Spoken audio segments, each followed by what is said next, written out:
Good day and a huge welcome to all our distinguished guests and participants of this Global Seaweed Star Sharing Best Practices for Seaweed Aquaculture Industry in Malaysia event, hosted by the Institute of Ocean and Earth Sciences, University of Malaya, and the Department of Fisheries Sabah.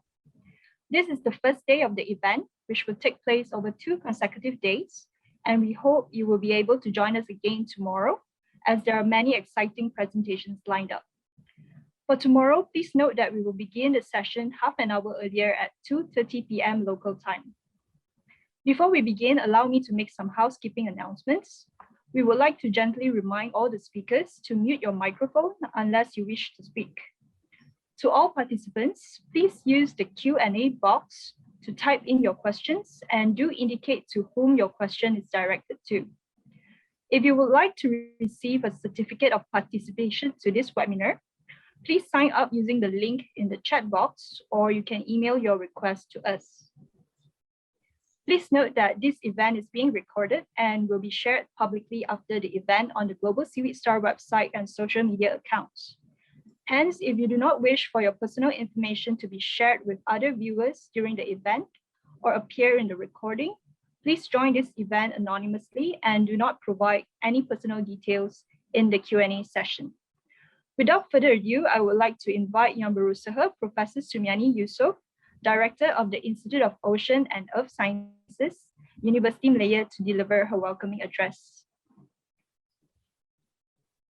Thank you so much, Dr. Zewan, Madam Chairperson. Welcome, everyone. I'm very happy to be here and honored to be giving the opening speech. I would like to start with my salutation. Yang berbahagia, Mr. Godfrey Kiseh, Director of Department of Fisheries Sabah and co-chairperson of this webinar. Yang berbahagia, Professor Dr. Lim Pek Yim, Chairperson for GlobalSeaweedSTAR Sharing Best Practices for Seaweed Aquaculture Industry in Malaysia. The Honorable Professor Dr. Elizabeth Cotier Cook, Project Leader of GlobalSeaweedSTAR. Distinguished guests, esteemed academicians and researchers, and ladies and gentlemen. Assalamualaikum warahmatullahi wabarakatuh, and greetings and welcome everyone. On behalf of University of Malaya and the Institute of Ocean and Earth Science, IOES, I extend a very warm welcome to all distinguished guests and participants of the Global Seaweed Star Sharing Best Practices for Seaweed Aquaculture Industry in Malaysia webinar. We are delighted to have you here to participate and exchange knowledge in this event hosted by IOES, University of Malaya, and the Department of Fisheries Sabah. The organization of this influential sharing best practice webinar actually marks a milestone for IOES, and I was made to understand that the event was originally planned to be held physically in Sabah, but due to the ongoing pandemic, it is now being organized virtually. Hopefully, we would have the opportunity next time to be together physically in our next webinar or any other activities. Despite that, I was also informed that over 230 participants from 32 countries in 6 continents have registered for this event. And this serves to remind us all just how important our work and passion is in our research. I was also informed that this webinar is held to disseminate key findings from the research conducted for the past 3 years by the team in IOES UM under the Global Seaweed Star program, which is funded by the United Kingdom Research and Innovation, UKRI. The Global Seaweed Star program brings in an international team of experts in science, policy, and socio-economic from 9 partner institutions across the globe, including the United Kingdom, Philippines, Malaysia, and Tanzania, to provide practical solutions and long-term capacity building to the seaweed producing developing countries and to ensure sustainable economic growth of this global industry. So this program also adopted a problem-based multidisciplinary approach to address several main issues affecting the seaweed cultivation and processing industries. These include the detection of diseases and pests associated with the seaweed farming, farm management and legislation or biosecurity, conservation and exploration of genetically diverse seed stocks, and the socio-economic resilience of the industry. As you know, Malaysia is currently the world's third largest producer of carrageenan producing seaweeds, but there has been a continuing decline in production since a peak in year 2012. So this timely involvement of researchers in the GlobalSeaweedSTAR program has enabled joint research partnerships with international collaborators, as well as the Department of Fisheries Sabah, to address this issue of concern. I was also made to understand that the Seaweed Research Group of IUS has made significant progress in research outputs to provide recommendations in strengthening the seaweed aquaculture industry, Alhamdulillah. Therefore, this Sharing Best Practice two-day webinar serves as a platform for the team in and also our partners in the United Kingdom to share their key findings from the research conducted over the past few years. Among the various research output is notably the launch of 2 books, which will be done shortly. Yeah, I'm so proud of this. One of them is a bilingual booklet titled A Practical Guide to the Aquaculture of Carpa ficus and Euchema in Malaysia. And the second book is titled Standard Operating Procedure of Euchematoid Cultivation Using Biosecurity-Based Approach, which comes in 2 versions, one in English and one in Bahasa Malaysia. So this is very useful and practical for the industry and also the practitioners. We will also be launching an animation production on safeguarding the future of the seaweed industry in Malaysia. And this will serve as valuable resources for the euchematoid seaweed aquaculture industry. As seen from the program, there will be a number of mind-stimulating presentations, and we are hopeful for interactions among the speakers, panelists, and participants as they engage in scientific discussions over the seaweed industry. Allow me to also briefly introduce our university and research center.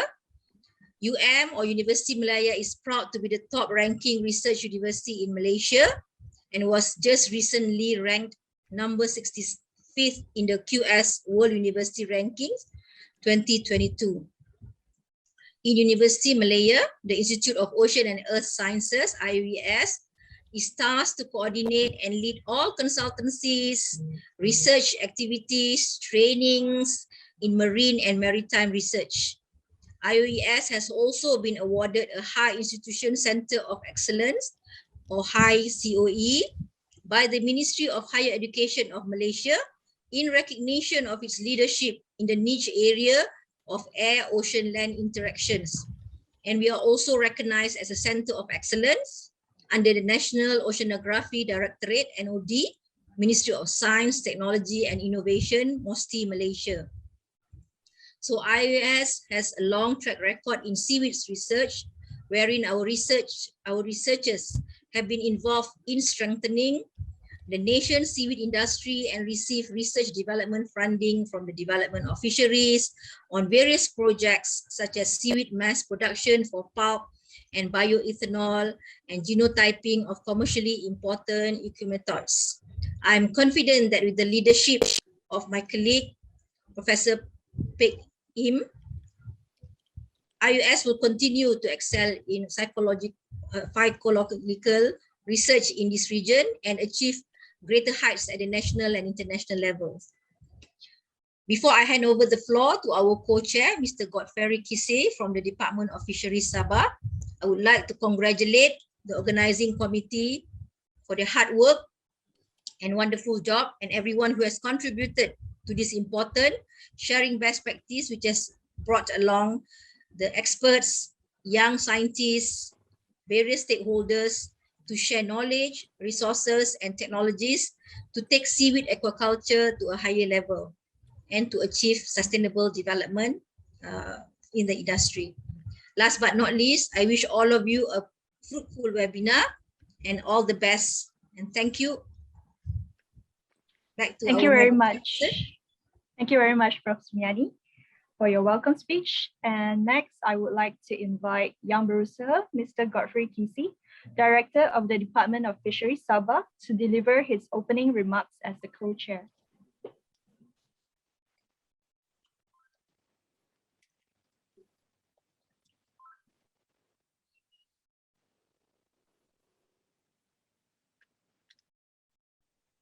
Thank you. And Yang Berusaha Professor Dr. Usmani Yusuf, Director of Institute of Ocean and Earth Science, IOES, University of Malaya. Yang Berusaha Professor Lim Hakim, Deputy Director of Institute of Ocean and Earth Science, University of Malaya. Yang Berusaha Mr. Azhar Kasim, Deputy Director Development, Department of Fisheries Sabah. Professor Dr. Elizabeth Fatia Cook, Project Leader of GlobalSeaweedSTAR, Scottish Association of Marine Science. Distinguished guests, participants, ladies and gentlemen, a very good afternoon to all. On behalf of the Department of Fisheries, it is an honor to welcome you all to this global seaweed sharing best practice for seaweed aquaculture industry in Malaysia webinar. Main topic or theme of this webinar forum is sharing best practices for seaweed aquaculture, and I welcome the opportunity offered by this webinar or forum for a diverse group of people to speak and to be heard.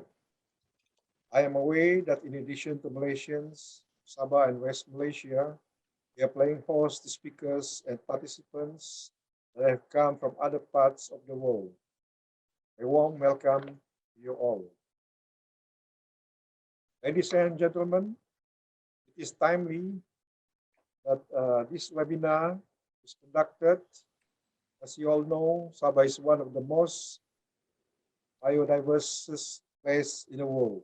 We are located in the heart of Coral Triangle, an area that covers just 2% of the world's oceans, that contains 76% of non-coral species and an abundance of marine life, including seaweed. This is something which we are all proud of. The seaweed has been used as a source of hydrocolloid, carrageenan, and has been farmed in Malaysia since 1970s. It was started with the traditional farming techniques during the 70s. Over the years, this industry has been grown well and give a positive impact to the farming community, especially the farming community the east coast of Sabah, which include Tawau, Purna, Ladatu, and Kunak. And in the most recent year, the industry has been extended to other parts of Sabah, that is in Sedakan, Kota Belud, and Puaran, the west coast. The main focus species to be planted are Capapicus species and Echima species. The year 2020, Sabah has produced about 18,000 metric tons of dried seaweed with a value of 58 million. Under the new government, Sabah Maju Jaya program and Sabah Blueprint 2021 to 2030, state government has set a target of dried seaweed production to increase about 10% annually, and by the end of the year 2030, production would reach about 47,000 ton metric. This target was supported by some of government initiative under the project Pemacu Pertanian, EP, mini estate clusters, and nucleus. Under the same initiative, the state government are also focusing on the production of high quality of seeds, high production of seaweed farm, and as well as to develop the downstream processing sectors. I understand that there will be a 2-day seminar, and for today there will be 2 presentations. One presentation will touch on seaweed aquaculture in Malaysia, which will be presented by Mr. Azhar Kasim, and the other one will be presented by Professor Elizabeth Fatia Cook, titled Global Seaweed Stars, Legacy and Impact on the Carrageenan Industry. On the second day of the webinar, there will be 10 other papers or presentation. Will cover various topics that include a general overview of seaweed activities, pests, genetics, and biosecurity. Ladies and gentlemen, Before I conclude, I would like to express my sincere appreciation to the organizers, and I would like to thank everybody who is attending this webinar, all volunteers, and all support. It is our hope that this webinar will be able to provide benefits and information to all participants. With that note, I thank you all and have a fruitful webinar. Thank you. Thank you very much, Mr. Godfrey, for your welcome opening remarks. Let us move on to the next item of the program, which is the official launching of the e-books and animation. Please welcome Yang Berusaha Professor Pek Im Lim, who is the Deputy Director of IUES University Malaya. She is also the Developing Country Partner Leader for GSTAR Malaysia. Over to you, Prof. Lim. Okay, thank you, Madam Chairperson, Zilwan. Okay, Yang Berusaha Professor Dr. Sumiani Yusof, Director of Institute of Ocean and Earth Sciences, University of Malaya. Yang Berusaha Mr. Godfrey Kise, Director of Department of Fisheries Sabah, and co-chairperson of this webinar. The Honorable Professor Dr. Elizabeth Cocktail-Cook, Project Leader of GlobalSeaweedSTAR, distinguished guests, participants, researchers, ladies and gentlemen. A very warm greeting to all of you. Firstly, I would like to thank all of you for taking the time off to participate in this two-day webinar on GlobalSeaweedSTAR, sharing best practices for seaweed aquaculture industry in Malaysia. In this event, we are not only going to share with you the output of the project, which was carried out for the past 3 years, but also to witness the launch of the 2 books and 1 animation video. GlobalSeaweedSTAR program is not only addressing the science and challenges facing by the seaweed aquaculture industry, but most importantly, to translate the research finding and share them with the relevant stakeholder. In line with this, we are not only publishing the research output in scientific journal, but we are translating the result in published books and animation video, which can be easily understood by non-scientific community. The bilingual booklet on a practical guide to the aquaculture of Kappa ficus and Euchima Malaysia, which is in English as well as Malay language, mainly cater to the general public and the relevant stakeholder by providing easy to understand text and accompanying picture to introduce the seaweed and their value to humankind, especially to the seaweed aquaculture industry in Malaysia. We are also providing practical solutions for some of the key recurring and emerging issues such as climate change for seaweed farming in Malaysia.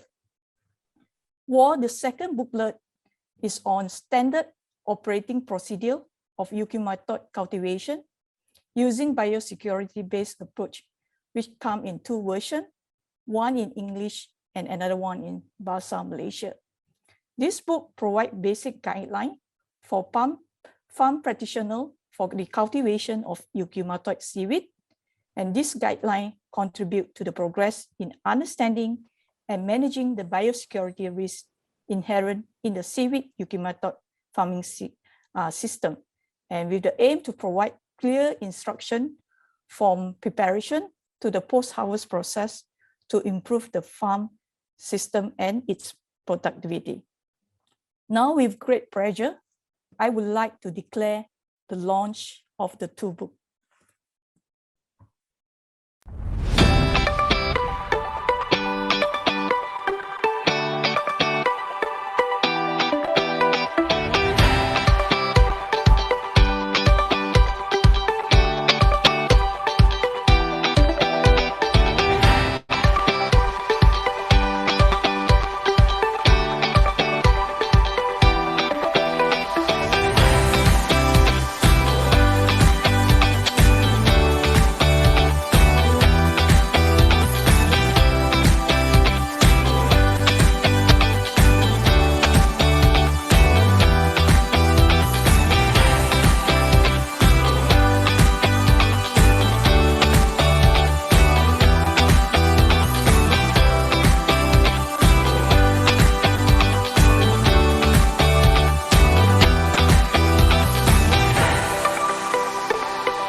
Thank you. Okay, so this toolbook is actually the resulting of the joint effort between University of Malaya, Department of Fisheries Sabah, as well as our UK counterpart.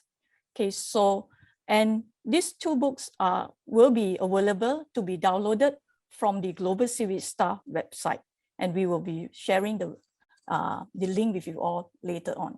Okay, follow with that, we also would like to share our research output, not only being shared in the text form, but also in audio-visual in an animation production with the entitled Safeguarding the Future of Seaweed Industry in Malaysia, which come in two versions, Malay and English. But for today, we are, for the benefit of the participants that come from different contingent of the, we are only will be showing the English version.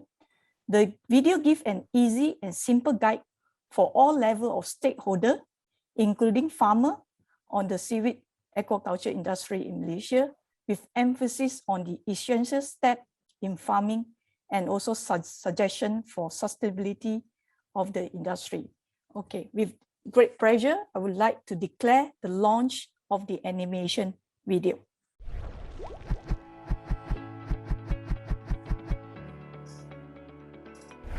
Did you know that East Malaysia has a rich marine biodiversity? The rich sunlight and clean water are perfect conditions for marine life, and especially for the farming of seaweeds. These are the two main types of seaweeds cultivated in Malaysia. They are Kappa ficus and Eucuma. These seaweeds are valued for the carrageenan content, which is extracted after the process of sun-drying. Carrageenan is a raw material that is widely used in the food, pharmaceutical and cosmetic manufacturing industries. Seaweed cultivation is a family and community-based economic activity in the state of Sabah, providing a livelihood for remote coastal communities, as well as generating income for the nation.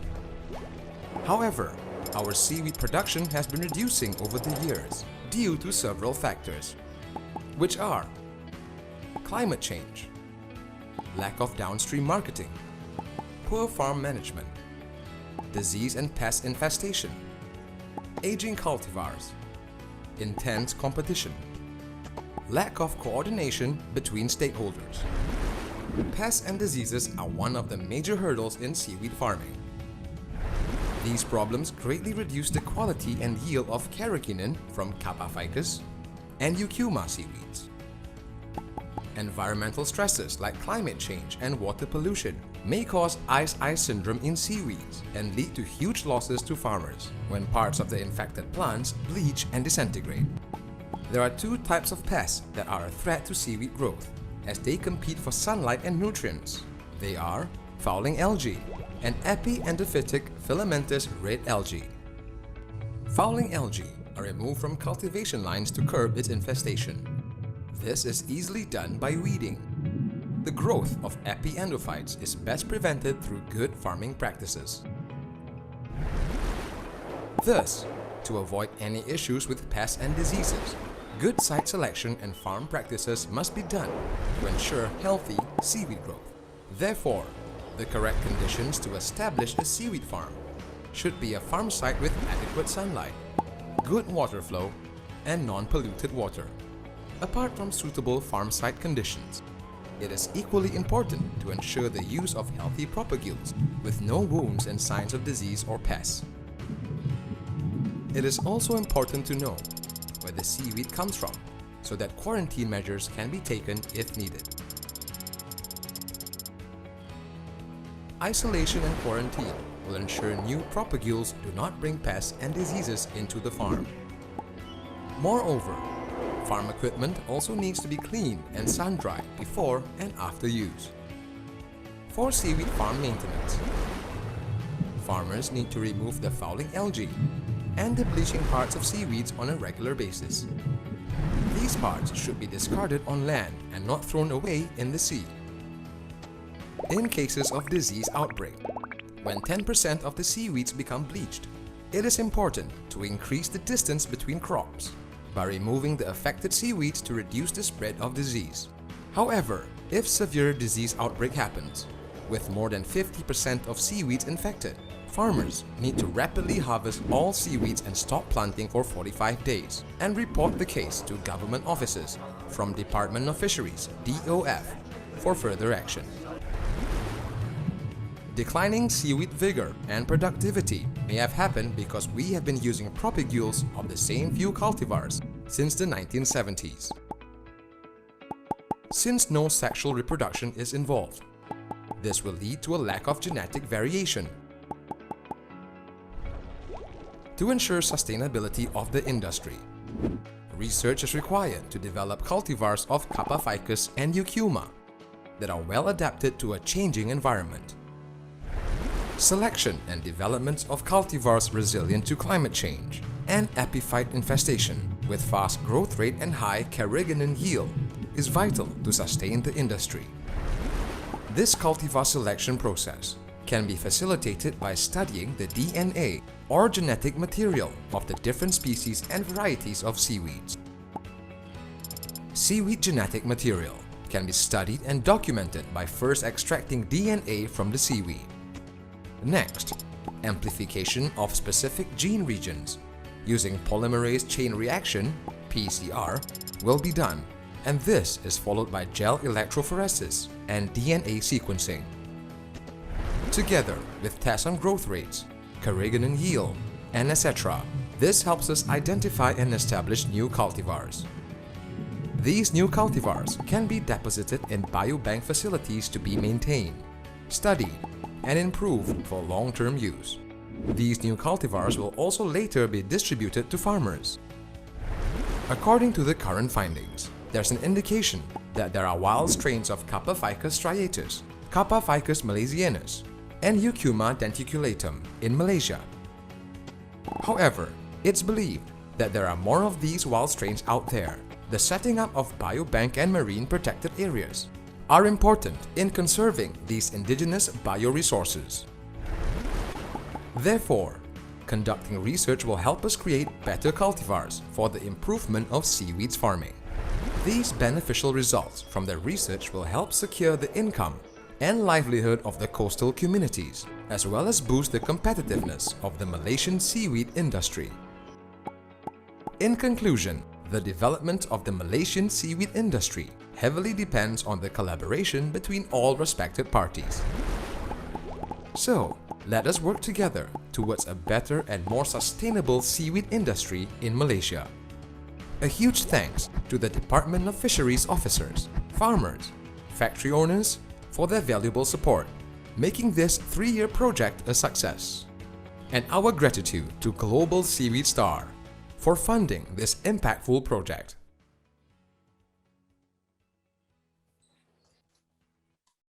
Okay, thank you all for your attention. Okay, so that's all for the launch of the two book as well as the animation video. And please take note that the books as well as animation video, we are free to share, and we hope that this can be widely used as a training material for the farmer as well as relevant stakeholder.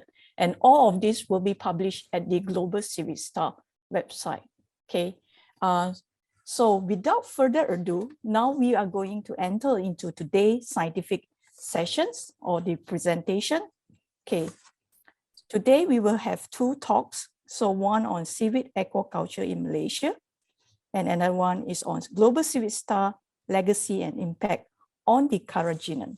For the first talk will be delivered by Mr. Azhar Kasim, who is the Deputy Director of the Department of Fisheries Sabah, Malaysia, and he started his profession in 1988 with the Department of Fisheries Sabah and has been involved in wide spectrum of fishery industry, and for the past 10 years, he has given the task to develop seaweed aquaculture industry in Sabah. The Department of Fisheries Sabah have been tasked by the Malaysian government in developing the seaweed aquaculture industry in Malaysia. Mr. Azhar has strong passion for seaweed aquaculture, and under his leadership, DOF Sabah, together with the local committee, and private sector, they have worked effortlessly in expanding the seaweed aquaculture. Besides that, he and his team member always seeking innovation and solution in sustaining the industry, and they are also actively collaborating with the research institute and university in the research and development of seaweed to increase its production and diversify in application. On personal notes, as the DP country for GlobalSeaweedSTAR project in Malaysia, we would like to acknowledge and give special thanks to Encik Asa and his team for the effortless collaboration and assistance that's given to us while we carry out this GlobalSeaweedSTAR. And we hope that we will continue to carry out the various findings and in hope that together we will be able to bring the seaweed industry in Malaysia to another height. Okay, so with that, I would like to invite Mr. Asa to share his talk on the seaweed aquaculture industry in Malaysia. Thank you, Mr. Asa, please.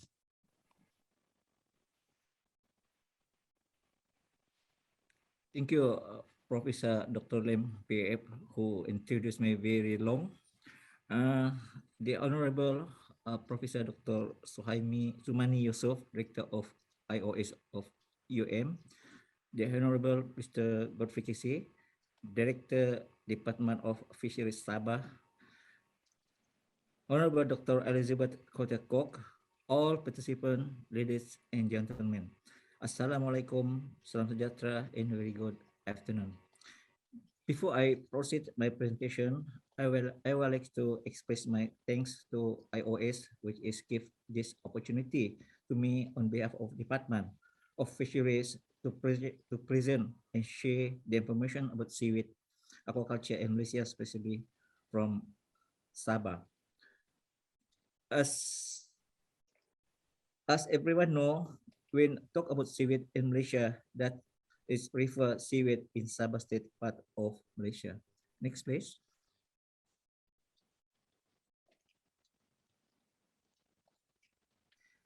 Ladies and gentlemen, this is the contents I'm trying to share this afternoon from my place. Start with introduction and following the information about status of seaweed in Malaysia, specifically in Sabah. And then I will also share this about the common practice and cultivation system in following the transformation program by governments that's called NKA program under EPP3, and also the direction of seaweed industry in Sabah. And within the 30 minutes that's given to me, I will also try to discuss about the issue and challenges in trade, the seaweed industry in Malaysia, and finally the conclusion. Next. For introduction, that's as my director said just now, that commonly known that seaweed farming started in Sabah. It was started in 1977, 78, little bit late from neighboring countries, especially Philippines and Indonesia. The development of seaweed in Sabah is through the 4 phases, if I can mention here, but the most important when started 1990s, when the government take seriously to support this industry, which is listing that seaweed commodity as a high impact project should to develop seriously and provide the assistance. In the very important, in year 2008, the government come in with the huge program, namely economic transformation program in seaweed depot under the agriculture sector to try to transform. And the transformation program known as a national key economic area, now they changed the name as the Project Pemacu Pertanian, but still entry point project of fee was in last year in 2020. But however, for seaweed, that's this project still continues the program. And start this year in 2030, the government continuing committed to strengthening this industry under the Seaweed National Action Plan or the National and State Blueprint. Next.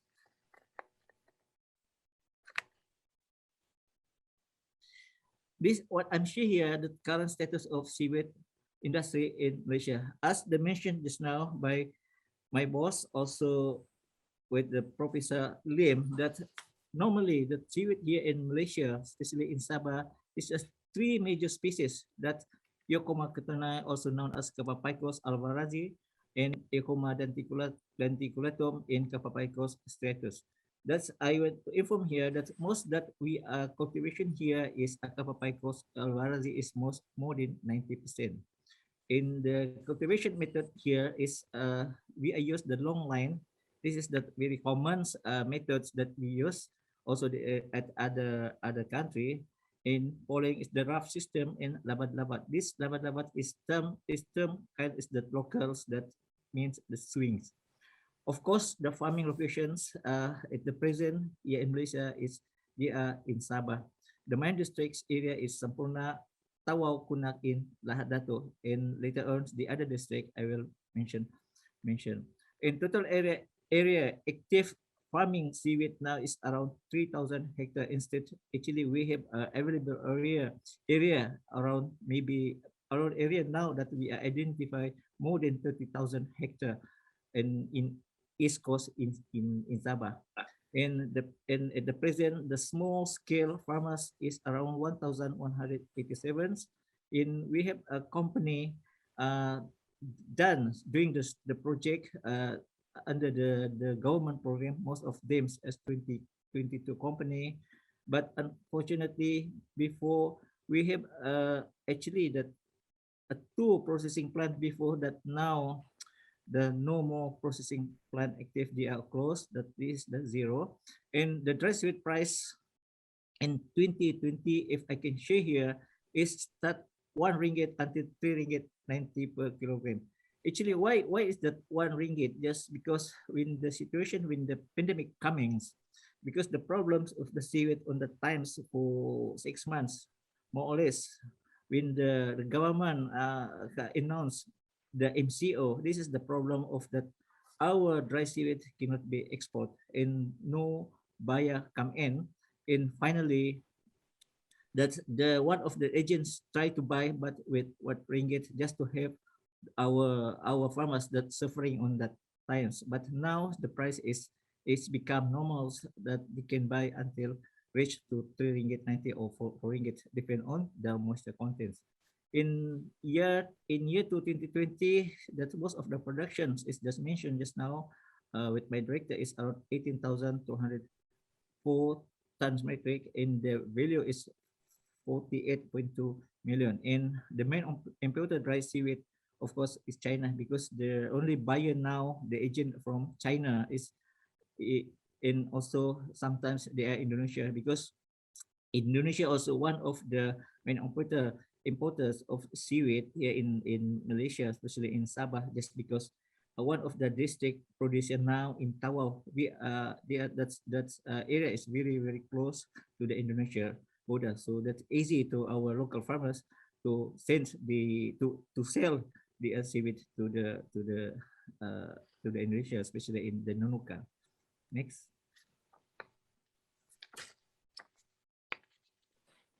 Yes, as we know, very common here. There's the three main species that is shown here. About the Capapicos alvarazi is most, just now I mentioned. In following that Capapicos striatus, also here known is a flower or bunga.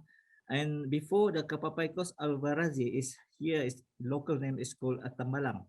In the other species also before the cultivation is Eucoma denticulatum or called Capapicos alvarazi. But at the moment, the present is our farmers did not do the farming of the Eucoma denticulatum or spinosum just because they have no market, nobody want to buy just because of the quality of carrageenan. And this is that I'm sure here that some variety of the seaweed that from UMS what they have found. I think all this that's seaweed I'm showing here, they are various color, but it actually that is the similar or the same species.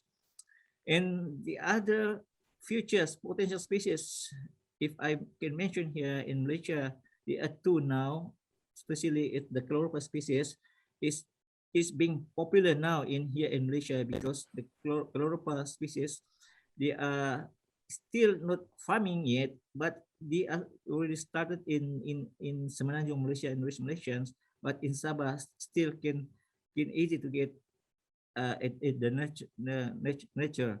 And then of course the chloropa species is most now in the future we will farming in Sabah. The other one is Gracilaria, also is Gracilaria. Also, I heard from my colleague in West Malaysia, also they are farming with the integrated with the fish. In that recently,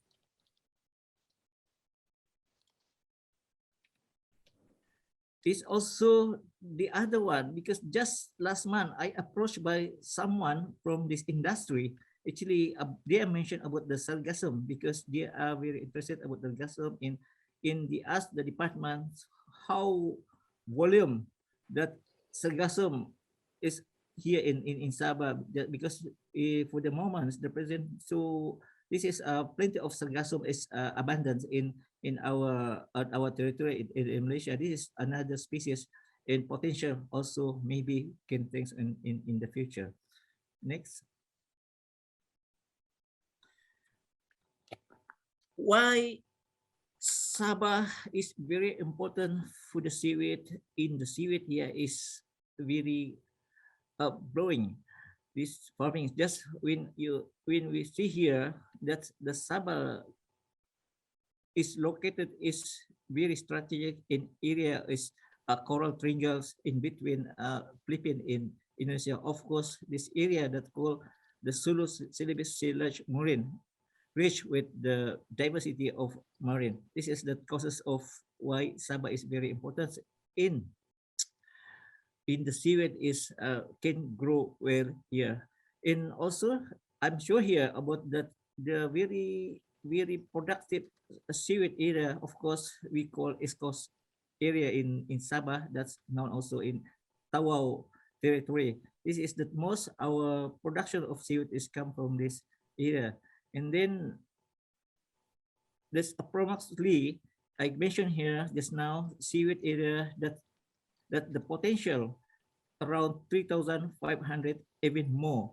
And before also I was my presentation before actually I mentioned about 40,000 hectare, but unfortunately in that area, some of that area we do the trial project is failed and then we reduce in for the moments we use this data about around 30,500 hectare is as the seaweed area is still available.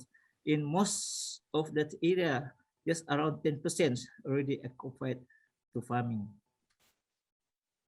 Next. Next, please.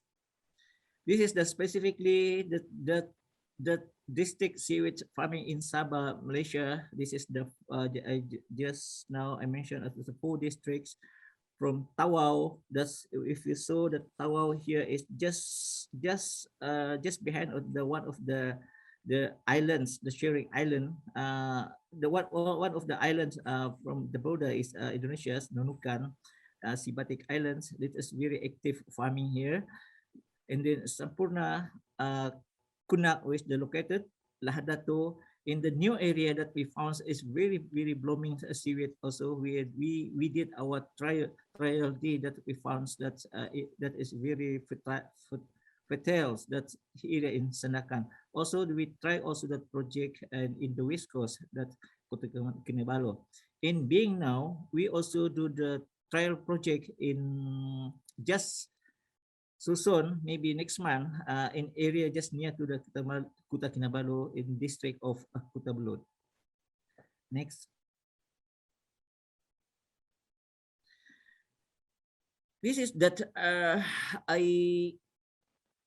this is that reported by Professor Madya Dr. Suhaimi, the seaweed project in Langkawi. I understand that they started the project for the trial project in Pulau Langkawi in 2010. Also in Langkawi, also in 2015 also me also was involved in Langkawi to do the same trial project Also, even beside in Langkawi, also we do in Sarawak. But unfortunately, in Langkawi until today, we did not get the progress of the trial projects in remain that our projects now big focusing in Sabah. Next. This is I'm share here about the seaweed productions, the metric ton in value of in ringgit Malaysia. So maybe in if the ringgit Malaysia is 4 ringgit is equal is $1 USD. And in the graphic here that our production in 10 years, the only the 2012 our production is reached to 30,000 above. In after this they are very decline, they are declines the productions in the 2012. Everyone know in the situation in the Lahadato on that times, all the farmers in Lahadato did not start the farmings until today. Then we started, and then in 2017, this is 2017 and 2018, the price is very low on that times that the farmer, most of them, they stop farming of the seaweed, include that the government program, because that's very cheap. And then unfortunately on 2018, if I'm not mistake, also they have no buyer on that time, because all one of the processing plant, that the only one, the processing plant at the time by the seaweed, they are stop operation. This is that our challenges on the times. In even though that our project seaweed still continue, because the government fully gave the funds to try to develop again and again the industry seaweed here in Malaysia, especially in Sabah area. And then I would like to share also that in year 2010, when we compare 2010, 2015, 2020, or within 10 years, when you show here that, of course, the district producer is dominated by Sampurna, is more than 90% of seaweed is come from Malaysia, or Sabah is from Sampurna. But what is the interesting here, in year 2020, in year 2015, also Tawau is the second also largest contribute of the seaweed produced in Malaysia, specifically in Sabah.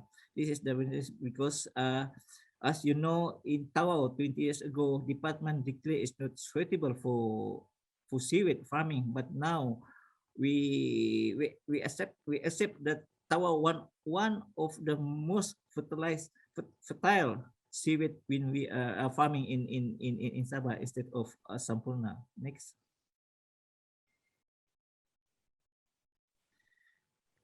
I'm trying to share here the contribution of seaweed production in aquaculture sector, especially in Malaysia.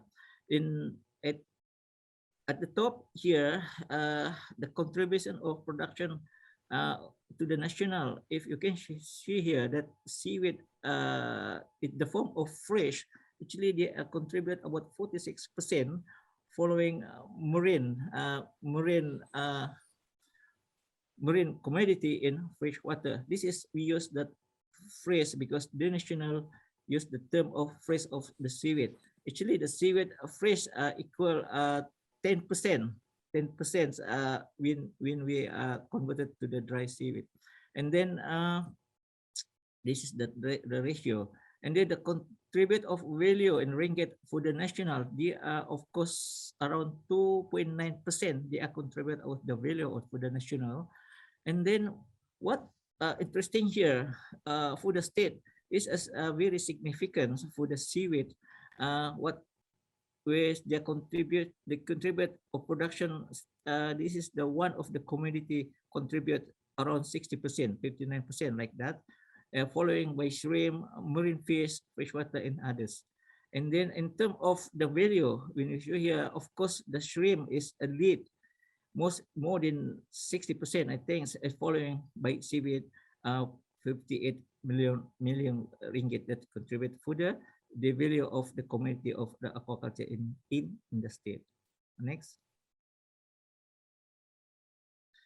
This is the, I show here that seaweed production in Sabah for each month for the consecutive 3 years start in 2018, 2019, and 2020. That's that look like our productions in for the whole year, start in January until December. When we show here that the high production in the month of September until March, we did 8 months, more or less 8 months. This is the good of production. And the wind in March to August, as a local coast, southwest monsoon found that seaweed please growth in the disease, especially ice come occur, which is the least favorable to farm. So in the times, normally the farmer doesn't want to cultivate the seaweed. It start in March to August. So 2018, just suddenly in May, the production is very high. This is that data I get from the district. So I don't know why. Maybe just because one of the collector, maybe they got the minimum seaweed the stock, so they just declare the production. Next. Actually, this is I'm sure here this is very common practice seaweed farming in Malaysia. Not even in Malaysia, I think from the other places also or the other country. But what I am to try to show here, this is that for the first, the site identification or site identify on trial project, because normally what we practice here, when we identify one of the location of that can probably that more or less that when we observe can farming seaweed here, before that declare we do the trial project for 6 months at least, we show the result. And then in the second one, the most important here is after we found that area is suitable for the seaweed. Of course, if that the farmers, we are try to help them, and of course government come in with the assistance to them to provide the in kinds of assistance like platform, like the planting row and so on, and we are provide first to them before they are farming, because this is that very important. This is to activity here in Sabah that we are done before that we are start the farming. And then of course the seed preparations in following with the farmings, monitoring, harvesting, drying, packaging, and selling. This is that the upstream activity that I just can share here. This is I'm said just now is the very common for every about this. Thank you. Next. The cultivation methods is also very common here everywhere, even though we go to Indonesia, to the Philippines also, we got similar technique or methods that we will show here. That system rawai mean is a long line system. That is this is the most popular.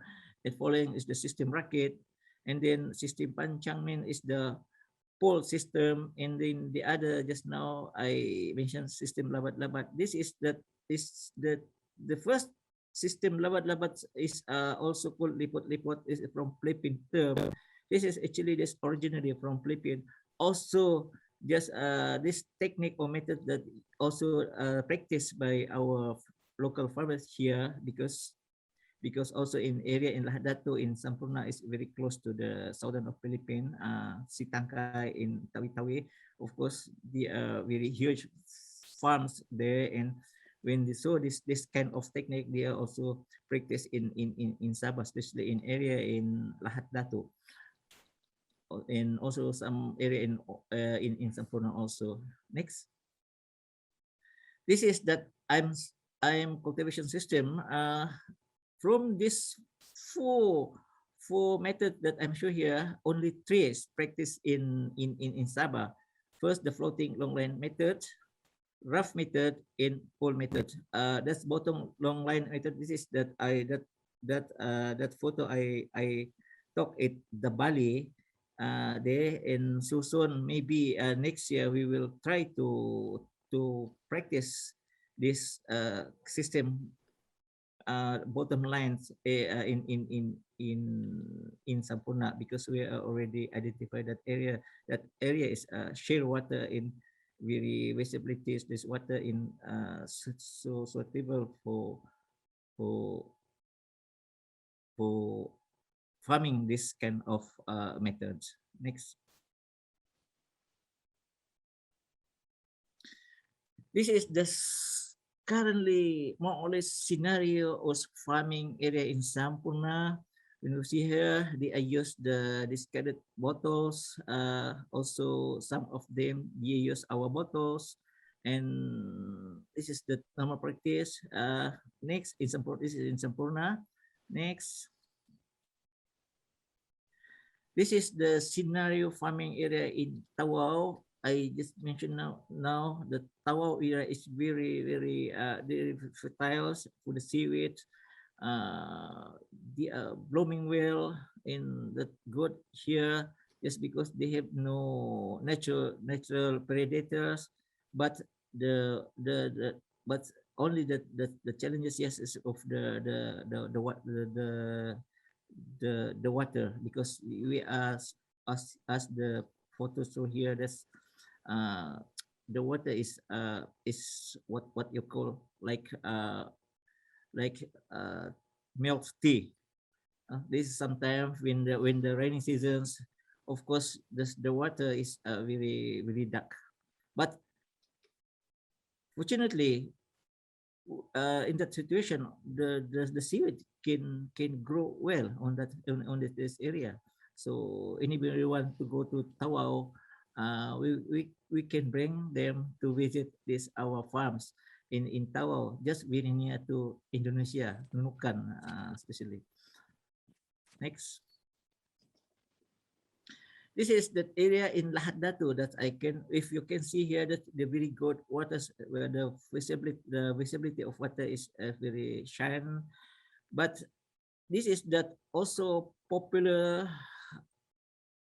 This also most of our farmers, when they are farming, they are facing problem with the predators, especially of the turtles, because there's so plenty of turtles, the grouping of turtle here.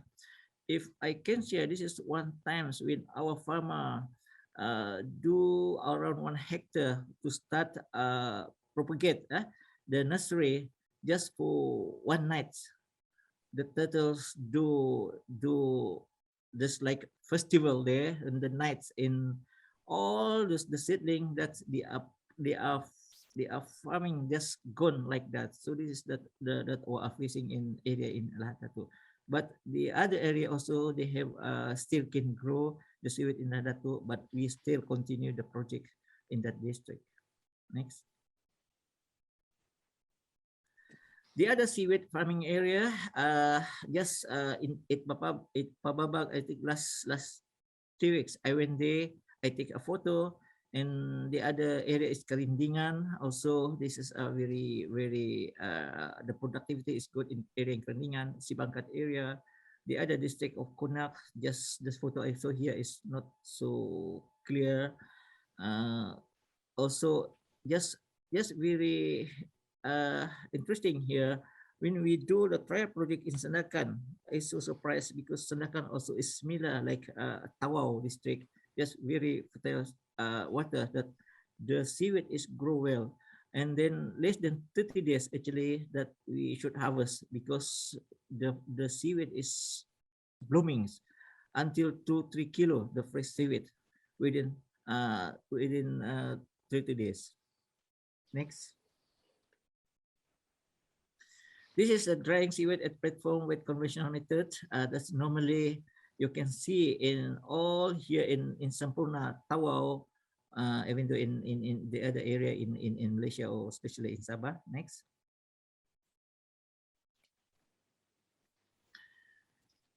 This is that I'm share here one of the survey done by Mardi for 282 small scale farmer. They do the questionnaire from the farmer from the 3 districts producer. This that reported by Mardi published in 2015. I believe this data is they are collected before 2015. But what I'm trying to see here, that's the percentage or the cost production of that here in Sabah is around 20 to 30% in average of the cost production. So just ignore the price that I show here, because of course on that year 2014 maybe the price of seaweed is of course is very is cheaper, it's quite cheaper compared. Now this is the refer to the figure 1. To the figure 2, the production of seaweed here. Of course, I'm sure here about our productivity. So that the productivity compared with the 3 districts of producer, of course, Tawau is more productivity is more high compared with the others, especially in Punak and Sampurna, because sometimes just common. I think in Sampurna, if the seaweed, even though that area can farm cycle food 5 times or 6 times, but if the seaweed is the price of seaweed is cheaper, it doesn't want to farming the culture that the seaweed is the challenging. That's why the productivity is lower compared with the other in area in Tawau. Also in figure 3, the cycle day, this is Mardi founds from the respondents. It is the surprising me, because some of the farmers actually they harvest the seaweed in every 30 days. But is when I ask again to the farmers why the harvest is less than 30 days, just because when I found they use the seedlings, actually is already bigger, and what is already bigger. Just for examples, if compare with Tawau is just around 30 to 50 gram seedling per tie, but in area of Sampurna, sometimes they use 200 to 300 grams the seeds. So no wonder that the harvest less than 30 days, just because the seaweed is already bigger. So in figure 4 here, Mr. Ashar, sorry, you still have another 5 minutes? Yeah. Okay, thank you. Okay, I just skip this one. Any never mind. You have 5 minutes to. Okay, thank you for the remaining minutes. This is the times. Okay, next.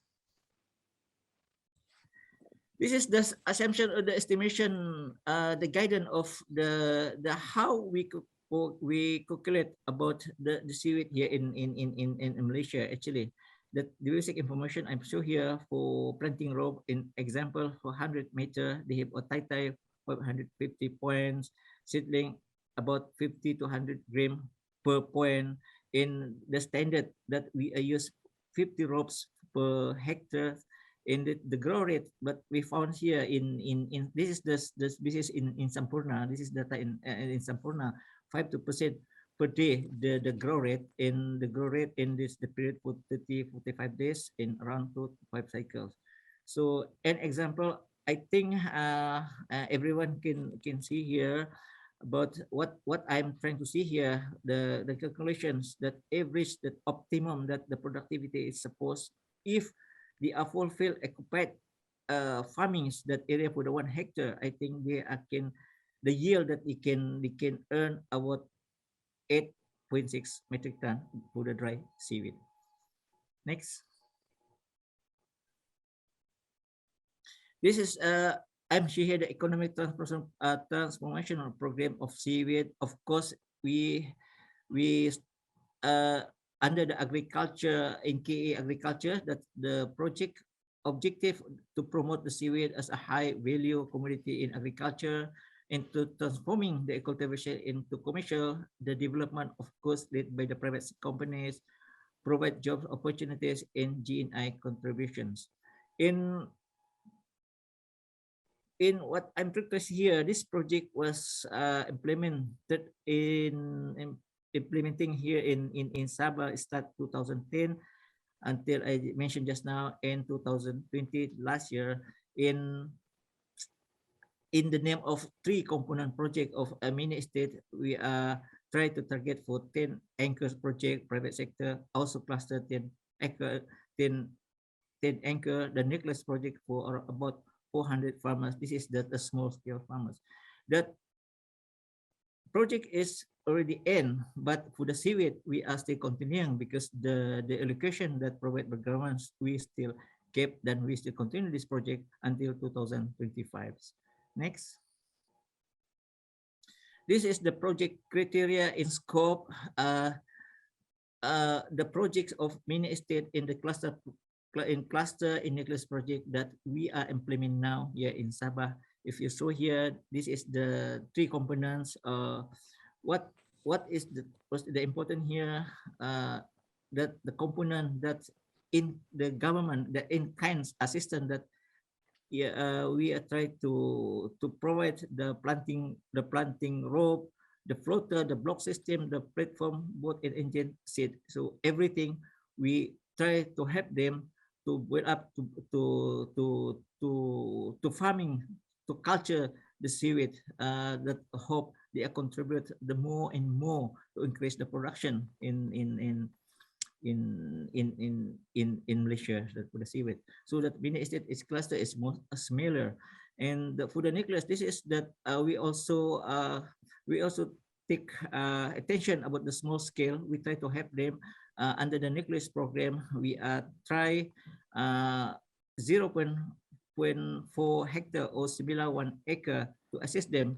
If they are very competitive, we will also give another assistance to give the planting rope, the floater, seed, and etc. etc. And of course, the target or the productivity in between three project components is a difference as you show here. Next. This is the seaweed transformation project. This is under nuclear project, nucleus project. As you saw here, we transform the project, we arrange the farming, and then we don't want just simple farming, just at the backyard, but we identify the area for them to farming, is to arrange them, not conflict with the other tunnel navigation, not conflict with the other sector, and in look like the farm is very attracts to the tourists and so on. Next. This means of the transform program that we are doing to upgrading the infrastructure. To you see here the photo in up and downs, how we build up the multi-purpose platform, and then we for comfortable to them to do the work, bigger drying area. We provide the storage facility, and also this platform before the COVID-19 also very attract one of the tourist product, the attraction to the tourists come in to touch, to taste the seaweed, to past experience, to tying the seed and etc. This is the one of that what we are our target for this the seaweed. Not even they earn the money from the sell the seaweed, but also they earn from the tourist sector. Next. This is an innovation that seed preparation that we before they use the old method seed preparations. Now we are transformed. We provide the seedling table to them to easy and fast and comfortable to them to do the activities. Next.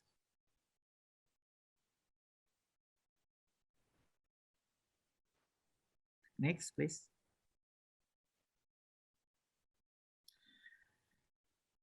part of the transformation program, also the government also come with the other the department with the other agency also that's come they are crafting in the publish the seaweed Malaysian standard MS development. For example, the manual of the cultivation farming of the seaweed that the Malaysian standards. This is that I just the share here that the what the standard, the Malaysian standard of the in this project to support, to make sure that the seaweed that production in Malaysia that's following the very competitiveness and then the following to the standard, the world standard, especially when the do the what you call when they do the for the export for the semi-refined or refined carrageenans. Next. This is that an examples. The slide before, please. This is that example that the success story about the Malaysian good aquaculture practice of the seaweed. We are success to certify them 120 farms in year 2013 and 2016, the project of the cluster. Next. This is that I'm sure here the direction of the seaweed industry in Malaysia, specifically in Sabah, because on the government in upstream the government also do the national action plan for the seaweed development. Also, my boss also just now, my director of fisheries mentioned about Sabah agriculture blueprint for the seaweed to empowering the sufficient high quality seedling, increase farm productivity, industrial processing, private sector product development in the SMA, product development value added for the SMA entrepreneurs. Also from the national part, we are in line also the similar our direction for the ups to empowering also the upstream production, downstream activity, investment, commercialization in marketing. Next. This is that initiative in project detail. I don't want to elaborate this one for more because maybe all the participants, if they can see here, can read about this, that our initiative, seed development, high farm productivity, seaweed processing industry, value added processing. In our projection here and to 2030, of course, we are trying to our production here is around 78 almost 1,000 metric ton dry seaweed. We try to achieve. Next. I think before I end my presentations, I just want to share that's the issue challenge in the trade, the industry seaweed in Malaysia, specifically in Sabah. So come to the issue. Of course, I had so many issues here. We are facing for the moment. Of course, first it's the seedling because we are not enough seedling actually here in Sabah. Just example, when we introduced the national project, the mini estate project or cluster project, what is the problem that we are facing? The seed we cannot get to occupy for the 1 hectare in one times. So we need to wait or propagate to that seed to fulfill that our requirement of the such area that we are planning to culture. And of course the competitive area, because not even seaweed need to that area, also the other sector also need the area, in especially in Sabah. Then issue also we are still fishing. Input in material price always increase. This is one of the major issue also we are facing, just because all the material like rope, like a float, everything, the seed also is become going up, rising the price for the moment. So it's very hard to very hard. That is one of the issue. And also the dry seaweed quality, lack of infrastructure, major of farmer are foreigner. This is what happened now, because the most of our farmer is our seaweeds that are contribute by the farmers that we are considered as a foreigner in export based on dry seaweed at the moment. In our challenges, the price, because I said just now, because the production depend on the price. With the price is going up, of course, our farmers is will going to culture the seaweed. But if the price lower, they doesn't want to go. They just stop and go another activity for the incomes, like go to fishing, or they walk to they go to everywhere to become to find another alternative. And of course, natural predators. The main predators here, sometimes the turtles group, the turtles, and also the rabbit fish. This is that common, I think, everywhere. And some of that our farmers depend on government assistance, not even the small scale. Also, that companies also we are appointed as an anchor. They are always come to us in need assistance from the government. Some of that our farmers doesn't accept innovation, lack of interest by local. This is also that we are worrying our challenge, because all the young generations, their father before is farming seaweed. When they go to the when they go to the school and they have educated, they doesn't want to back to village to help, but they go to city to looking for another job for them. The facility for the collecting center, we are still try to build up in area in Sampurna, because this is that because without this facility is difficult to us to monitor about the seaweed landing in Sampurna, in Sabah. Absent of processing plant, just now I already mentioned, because our two processing plants here in Sabah, they are already did not operate. The threat, of course, this is related with what we are doing about research now, because we are worried here. The genetic seaweed quality is declined. This is one we are noticed here. So some of that area, they used the same for two years, the same seed. They are just propagate, and until we found the after 2 years, 3 years, the seedling did not grow well anymore. And then dependent on foreign labor, about the security, everyone knows. Sometimes the facing also the security problem. Sometimes also this the sabotage from the other, from we don't know where, and when just also this another our threat in the future about the trade barrier. This is the trade barrier what I mean here, because just recently our agent, when they export to the China, the dry seaweed, because the China also they request compulsory for the HACCP, and in also sometimes they are need to the ask to the exporter to declare free from COVID-19. So sometimes we are headache try to solve this problem. This is the threat in the future, I think. And this of course the price competitions, disease in natural disaster. This natural disaster sometimes happen here in Sabah.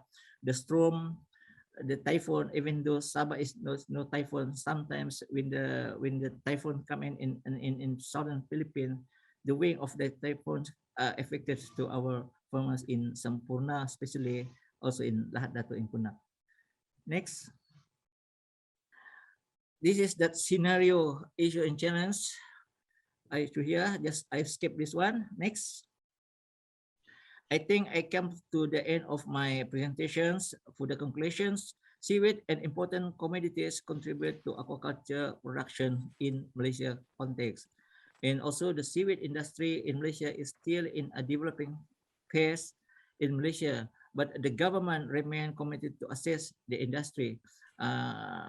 Until when, I'm not sure, but forever, the government still to assist the industry, because that we hope our projection in 2030 that we can achieve the 78 almost the 1,000 metric ton.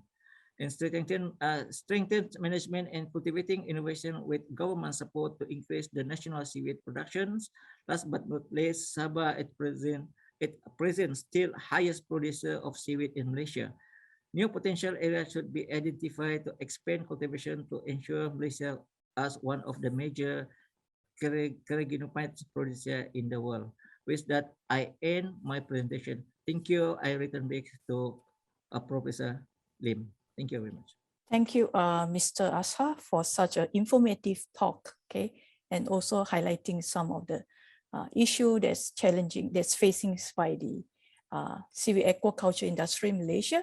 But I think is one of the problem when we talk about seedling is not only the scenario facing by Malaysia, but also many countries that are involved in cultivation. But the good news is actually through GlobalSeaweedSTAR project, we actually discovered there are quite large number of whale population in Malaysia water. And we hope that for the next phase of the project that we can look into is actually to develop new cultivar for to be used. Okay, so this is one of the issue. But Encik Asa, we hope that you can stay back with us. We will handle the Q&A sessions after the talk given by Professor Elizabeth Cocktail-Cook. Okay, so ladies and gentlemen, for the next talk will be given by Professor Elizabeth Cocktail-Cook. She's a professor in marine biology, specializing in marine biosecurity at the Scottish Association for Marine Science, or in short SAMS, and fellow of the Royal Society of Biology. She leads the GlobalSeaweedSTAR program, funded by the UK Research and Innovation, and is on the steering committee for the Lloyd's Register Foundation funded the Safe Seaweed Collection. She's also a member of the United Nations FAO Technical Working Group on Pathway Management Planning for Aquaculture Biosecurity, the ICES Working Group on Introduction and Transfer of Marine Organisms, and the Scottish Government Working Group on Marine Non-Native Species. She has published over 80 peer-reviewed papers, including a book and 5-book chapters on various topics, including seaweed biosecurity. And most of all, she is also the work package leader for the work package 2 for biosecurity aspect. In fact, for Malaysia, we have learned a lot and we are very benefit based on under the guidance of Professor Liz. Okay, so now the floor is yours, Professor Cocktail-Cook. Hello, good day everyone. My name's Professor Liz Cocktail-Cook. I'm the lead researcher on the GlobalSeaweedSTAR program, and it's an absolute honor for me to be able to be here today. Obviously not in person, unfortunately, but to be here to share with you some of GlobalSeaweedSTAR's legacy and impacts on the carrageenan industry. At this, of course, this sharing best practices for the Malaysian seaweed industry. So without further ado, I'll move on. So why have we spent the last 4 years studying seaweed? Well, I'm sure many of you are fully aware that the seaweed industry has grown rapidly over the last 50 years compared to the wild collection, the wild harvesting of seaweed that hasn't changed very much over the same time period. There's a lot of demand now globally for seaweed, particularly its sort of thickening properties, for ice creams, for soya milk, for toothpaste even, as well as it being consumed as a food item itself, as being used for feed for animals, for aquaculture species, and also used in fertilizers. But of course, there's increasing demand now from countries that have not traditionally produced seaweed, looking into the use of seaweed, and particularly looking at its use for biofuels and for other materials, other biomaterials such as bioplastics. So it really is quite an up-and-coming aquaculture product globally. It's making around 14.7 billion US dollars a year. And a lot of the aquaculture production is focused on low to middle income countries. And you can see there around 95% of seaweed is produced in these countries, including, of course, Malaysia. But the industry is not without its challenges.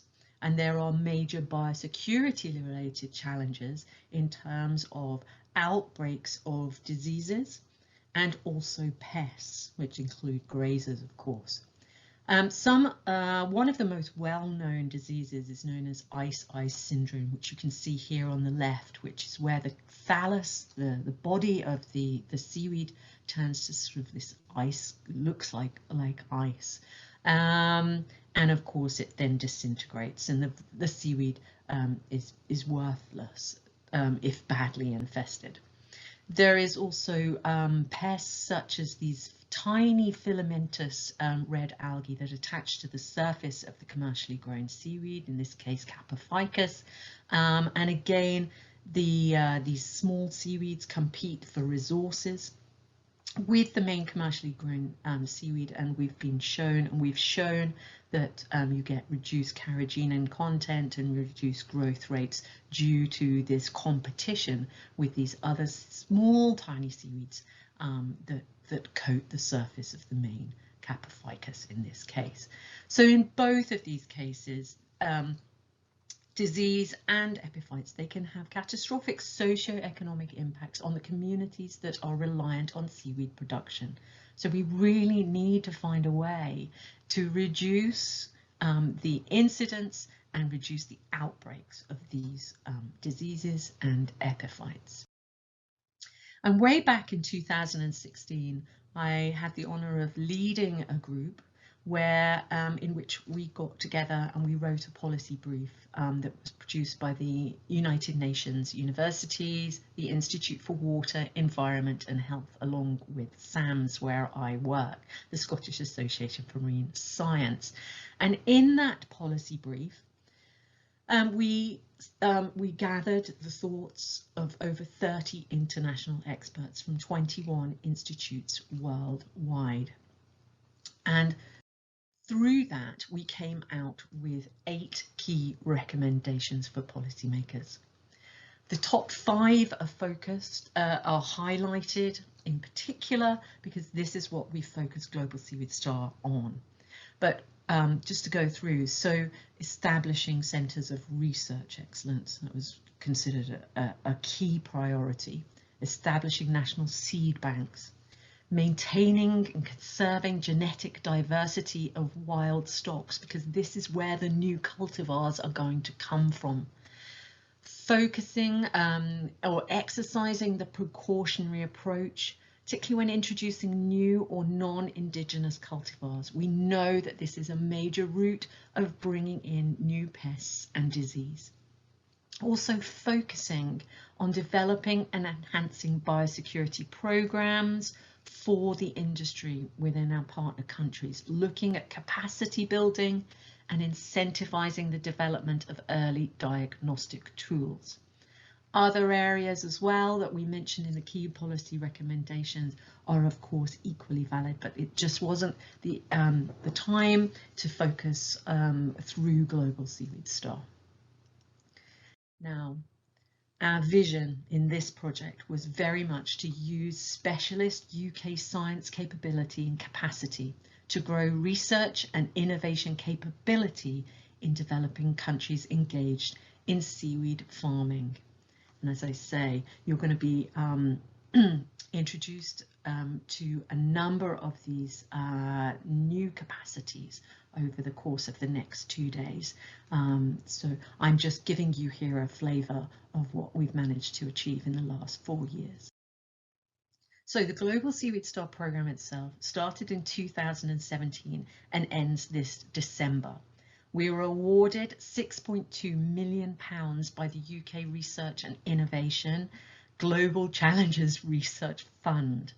We have had on board either full-time or part-time over 85 scientists in 15 or more seaweed producing countries over the last 4 years, and I hope you'll agree with me that that has been quite an achievement, particularly with all the other challenges, global challenges that we have faced over the last 20 months or so.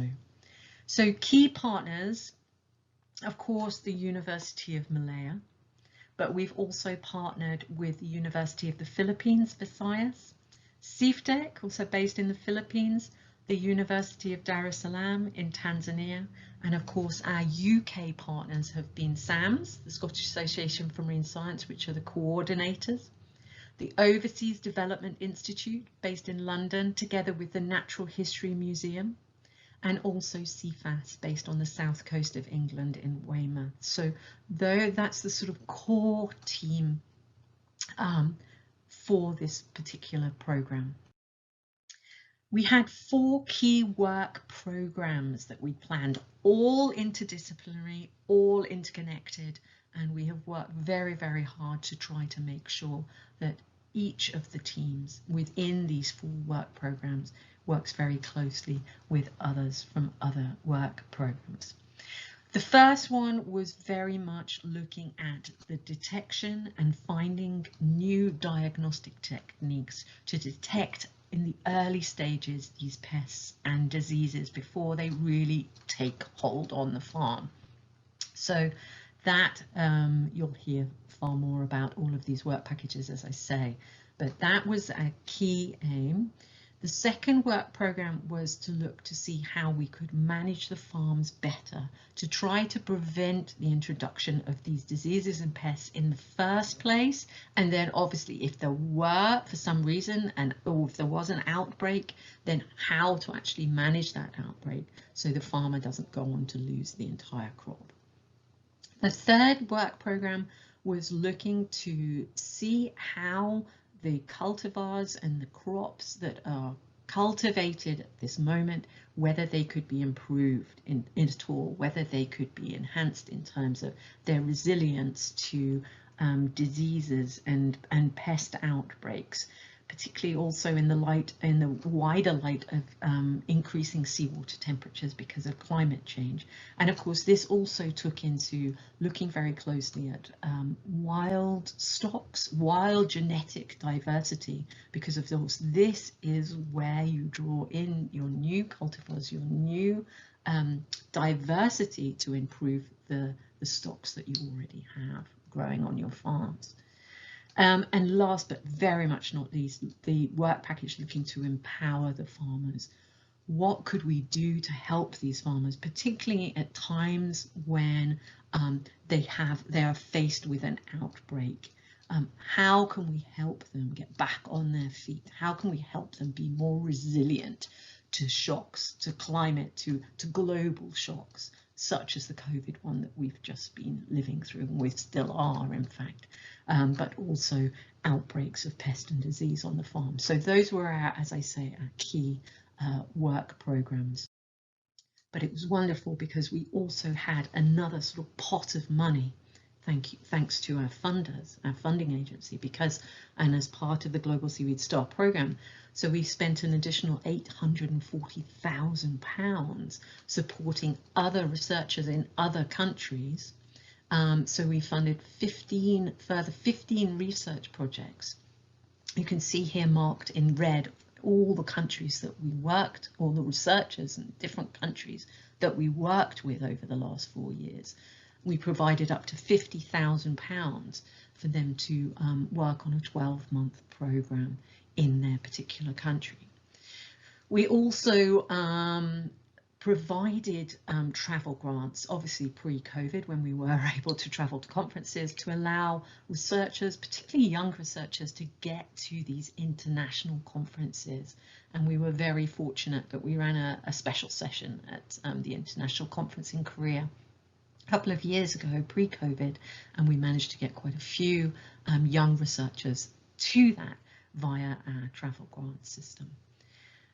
After pre-COVID, we have also funded 23 capacity building grants to allow researchers to attend online conferences where they had to pay a registration fee, but also to set up their own workshops. And that's been fantastic that we've been able to do that. And of course, that has all led now to us establishing a really unique global network of specialist seaweed researchers that we can call upon, people can call upon at any time, to put together new proposals for further research funding. It's a wonderful resource to have. We've also, I'd like to think, had a big impact on people's lives and on the facilities that our partner institutions can offer. to their colleagues and to their wider university. So as part of the program, we took on at the beginning of the project 12 early career researchers, all young, enthusiastic researchers that are wanting to work in seaweed research. So we took those early career researchers on full time. We brought them to the UK for 6 months specialist training at each of the centres, and then they went back and continued the work for us in their own home countries. We've also placed or helped to build research facilities at each of our partner organisations, so helping to develop facilities and infrastructure. And finally, we've wanted to work at the highest levels. So, well, we've worked with local, regional, national, international stakeholders, and one of those being the United Nations FAO, in which we have, I hope, tried to work and collaborate with them and bring seaweeds much, much higher up the agenda in the major aquaculture meetings. And here we were at a major FAO meeting that happens every 2 years, and we managed to get aquaculture on the agenda, or on as a side event, and now this year it's fully on the agenda at the meeting happening next month in Mexico. We've also run training workshops. We've run 8 training workshops, either in person, as in pre-COVID, or online. We've run special sessions at international conferences.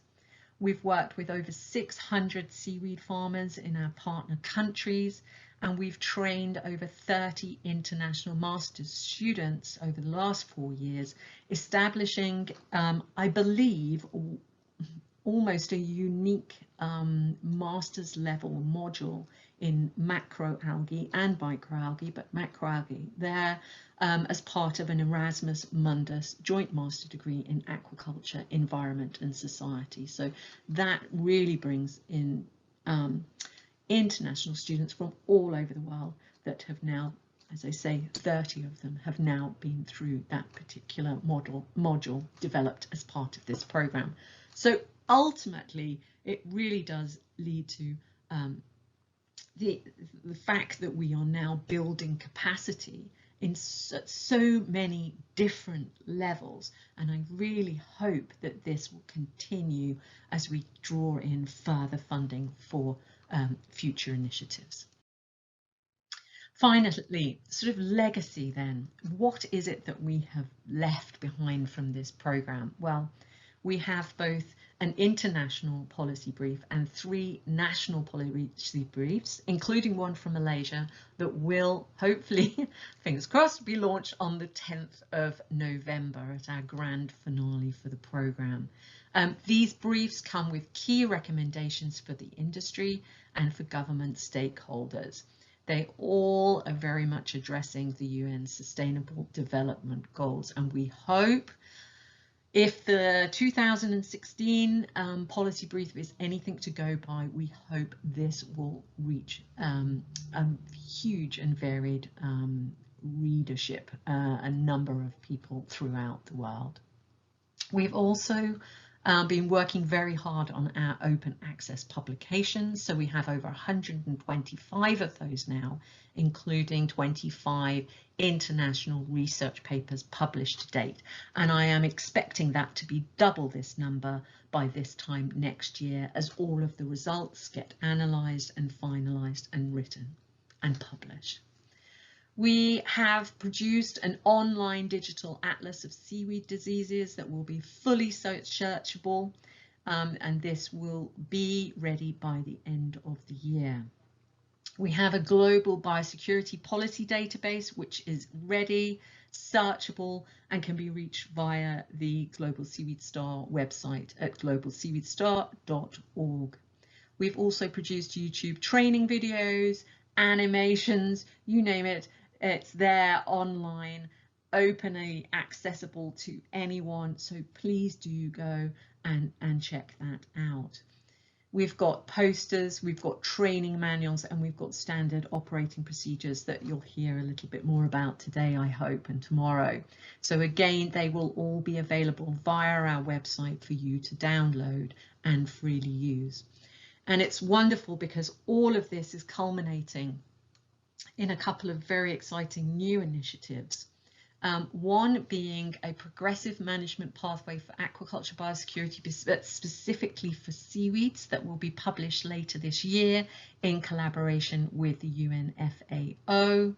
And also I'm delighted to say that SAMS has now taken on a program coordinator for a new initiative, a new training initiative known as the Seaweed Academy.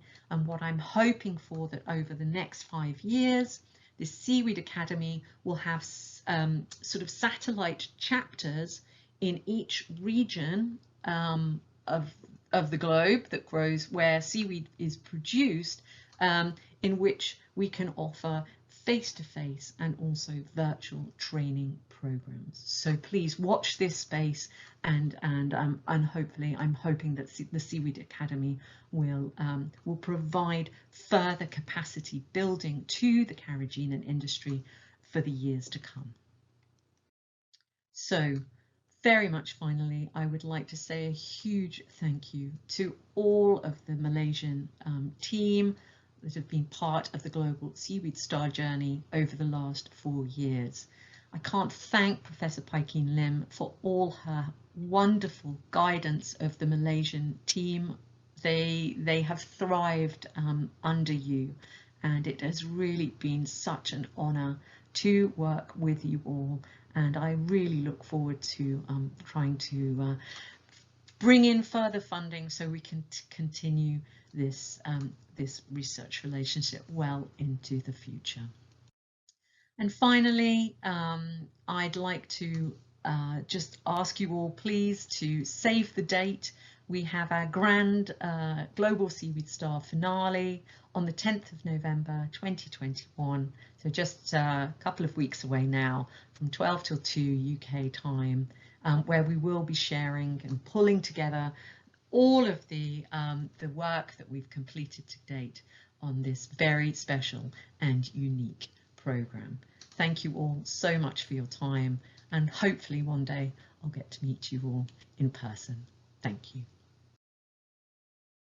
Okay, thank you so much, Professor Cocktail-Cook, for your such an inspiration talk. And also, I think all of us couldn't agree more that actually, despite in 4 years, actually the Global Seaweed Star have actually making such a great impact, not only to Malaysia aquaculture as well as a whole, in addressing different challenges in seaweed in a very holistic approach. I would say is that it look into different aspects, looking into science, economy, policy, social economics, as well as not forgetting to train the young generation, the capacity building, and leaving such a great legacy for the seaweed aquaculture. Indeed, we really hope that this program will be able to continue, because we have seen that actually Global Seaweed Star have paved a very good foundation on how that the seaweed aquaculture work can further be explore further and also bring into another greater height. So now I would like to we would like to have the Q&A session, okay? And beside having Professor Cocktail-Cook and also Encik Hassa, we also have DP country, Dr. Anisha Hurtado, as well as Dr. Flower, okay, from Philippines as well as Tanzania, respectively. So if you have questions, if we have enough time, we will try to address as much as possible. Okay, so probably we will start with questions that given to Encik Azhar. Okay,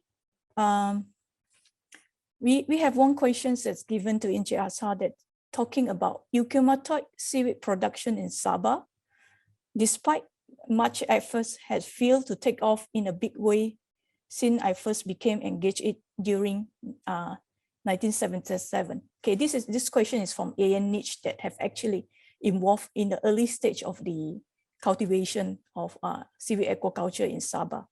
For some reason just presented, okay? Similar reason have been mobilized to explain the situation to the north in Tawi-Tawi. Meanwhile, to the south of Sabah, eukaryotic seaweed production has experienced huge growth in Kalimantan Utara RI.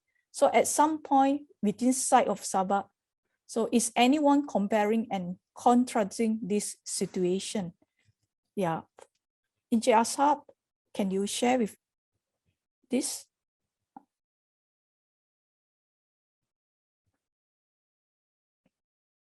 Okay, probably we're waiting for Mr. Ashar. We can address one question to Professor Cocktail Cook. So there's one question from the audience. It states that as this project is ended in 2021, is there any possibility to extend this program in future, please? Good project indeed. Thank you. Thank you so much for the kind words. And can you hear me okay? Yes, we can hear you. Super. Yeah, I was just typing a reply actually to that because I didn't know whether there would be time to come back to me. But yes, of course, we want to carry on this program. We have formed such a wonderful team and such a tight network here that we tried last year we submitted a grant to the European Union, but unfortunately there was such high demand and such high competition that the proposal was unsuccessful. But there are other funding opportunities, and quite a few of the partnership have been applying recently to the Safe Seaweed Coalition that is another wonderful program that hopefully some of us will be lucky enough to get funding from this new coalition to help continue some of our work. But the plan is to continue to look for funding to carry on, maybe not all aspects of this work, but certainly some aspects. Unfortunately, the UK government has reduced its overseas budget, its international budget, as many of you probably aware, in the last sort of year or so. So we are really looking for other funding avenues, and I would really urge all of you to sort of lobby your politicians and your government officials, because there is money available, you know, through the World Bank, through the Global Environment Facility for this type of work, but it has to come, the push for that funding has to come from the government, from your government agencies. So please do, if you can, lobby your governments to put forward proposals for continuing this type of work to the World Bank. Again, I think that would be a really useful way, an outcome from this particular event as well. So yeah, we'd love to carry on, and we will still carry on as a network. We will still be getting together on a regular basis, I hope, over the foreseeable future, and we will all be sharing information on funding opportunities. So hopefully that answers your question. Thank you. Okay, thank you, Professor Cocktail Cook, for such assurance that you were working hard, and we will continue to work. And definitely, I think we will continue to work. And also, actually, our result and finding, we are still analyzing. There will be more output, and actually probably will publish until next year, despite that the project end. But the network will definitely continue. And also, thank you for such a good suggestions that for our government to push to apply funding through World Bank and other world organization. I hope our Department of Fisheries of Sabah can take the initiative, and then we are happy to work together to contribute for the growth of seaweed aquaculture industry in Malaysia. I think probably we can take it back as regard about the questions posted for Encik Ashar, but Paul, Encik Ashar would like to answer. And yeah. Okay, for just now, because so many around with me, so I can mute my computer. Okay, I think hi Ian Nash, how are you? I think I was meet with him in Bali for the seminar. I forgot the year. Okay, if they ask what is the contrasting the situation, I think from my point of view, there is no contradiction about this situation, because if you compare about the prima water is similar, because we are sharing water in between Philippines, Indonesia, northern Indonesia, I mean in Sabah, especially in Tawau area. What is the difference is because what I just now I mentioned what we are challenging here, just because we are facing problems.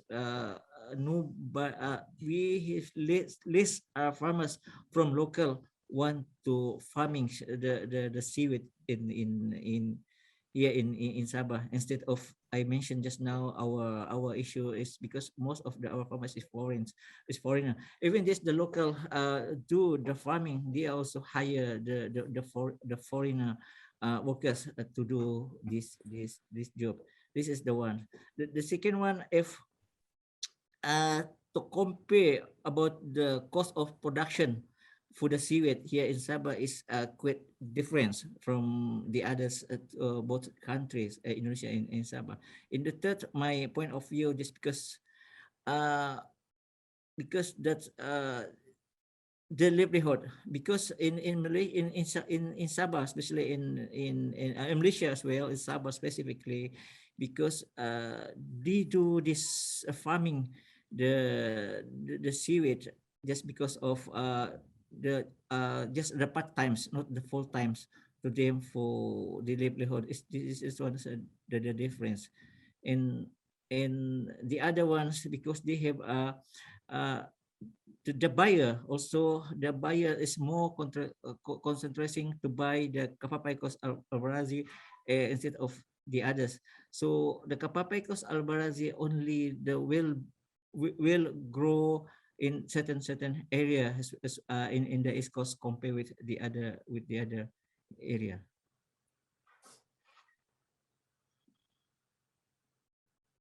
Okay. Thank you, Mr. Asa. And I think also one of the challenge that I think as mentioned, talked by Engineer Asa, that the expansion of seaweed aquaculture also actually due to lack of good quality seedling. So this is the area that we have to look into that. Okay. Yeah. So more research on this should be conducting in area in Sabah, not in Sabah. I think because what I intention here from my conclusion, we do hope that also the researcher can do the more research about the other area instead of Sabah, like in West Malaysia in Sarawak, because our attention here to make this seaweed in Malaysia can contribute about the huge productions in 2030, not depend on Sabah production itself. Okay. So I would like also to take up some question from the chat box that not under the Q&A. There's a question to ask that is regard about the maximum surface temperature facing by the water, Malaysia water. Okay, so based on our GlobalSeaweedSTAR program, during our sampling, every time we are there, we also did take the water temperature. The normal range for the area that allowed the growth of seaweed is a range 28 to 32, but we also visited an area actually that we measure is 34.5. Okay, but this is the highest. It's not the average, but the thing is it is at Silapang, but during that time there is no seaweed cultivation. So climate change is one of the issue that I think facing by many people. But at this stage, I think for Malaysia, because we are culture using long line system mainly, and also not at the coastal area near the coast, so it's still manageable. But this is the area that we need to look into, because based on our study, that we actually measure that the Capapicus striatus and albarazi actually start to experiencing stress when the temperature is at 32 and above. So this is also another area that we need to look into. Okay, so okay, we have some. There's one question asking, how does this industry reduce the cost? From which aspect? First, cause there are many problems needed to be solved. Encik Asa? Yeah, this question is to me, right? Okay. Yeah. How does this industry reduce the cost? I think it's very simple. All the materials that need for this purpose of cultivation, it should be not rising up. This is the one of the problem. One of the